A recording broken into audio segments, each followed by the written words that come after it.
Good afternoon, Adrian. Thank you for joining me for this call. Good afternoon, Suzanne. It's a pleasure. Adrian, for the benefit of our listeners, could you explain which charities are in the international affairs sector? Sure. So this sector is going to be comprised of charities like the Task Force for Global Health. That's number 2 in Forbes' list of the largest US charities in 2016.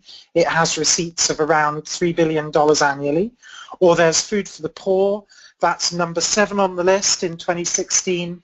It has receipts of just over $1 billion annually. It would also include household name charities like World Vision, Habitat for Humanity, Mercy Corps, Doctors Without Borders. So altogether, these charities in this sector have received just over $22 billion in 2016. And that puts this sector 7th out of 10 on the US's list of charitable priorities. What's notable about the sector in the 2017 Giving USA report? Well, quite simply, its level of growth over the last couple of years. So over the last 5 years, this sector has grown 25%, and it has the highest 2-year growth rate in the Giving USA survey, 20% in current dollars, 19% in inflation-adjusted dollars. And that's way ahead of the next fastest growing sector, environment and animals, which is at only 13.5%, 2-year growth. So this is really interesting when you think about what drives giving to this sector. It tends to be driven by major emergencies. So there was the Nepalese earthquake in 2015 that gave this sector a big boost in income, but there was no comparable global emergency in 2016, and yet it continued the growth trajectory. So what, in your opinion, is driving this growth? Well, it's likely to be driven in particular by some major foundations, and most notably the Bill and Melinda Gates Foundation, which is a very, very big player in this space.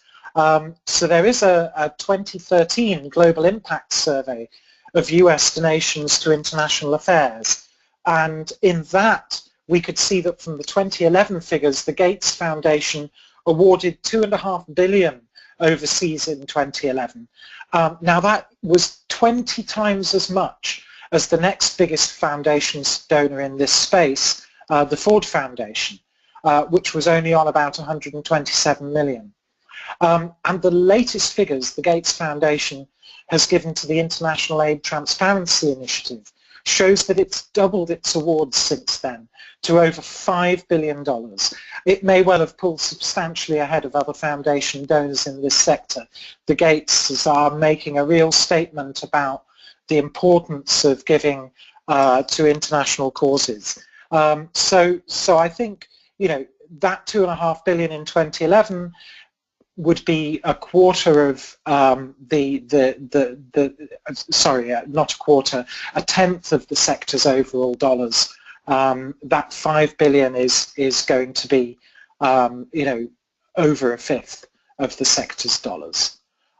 So I think that's going to be one big thing. The other thing is the way political thought around the US's international role has changed over the last 2 years. So I'm sure everybody's seen the growth in what are being called rage donations, as people who disagree with political discourse one way or the other are choosing to demonstrate that by donations to charities. And what's been most in the news is the windfalls that civil liberties charities like the ACLU have had from that phenomenon. But it may, and I would underline that this is just speculation, it may also be reflected in gifts to international affairs charities from donors who prefer to see the US maintain a more outward-looking rather than insular foreign policy, particularly with respect to international aid. And the Global Impact Survey that I talked about a few minutes ago, that found that 86% of individual donors to international charities have traveled outside the US. So it's going to be fascinating to see what the 2018 Giving USA report shows about gifts to this sector this year, 2017. Adrian, thank you so much. This is incredibly interesting. and I appreciate your perspective. Thanks, Suzanne. It's a pleasure to have a chance to talk about it.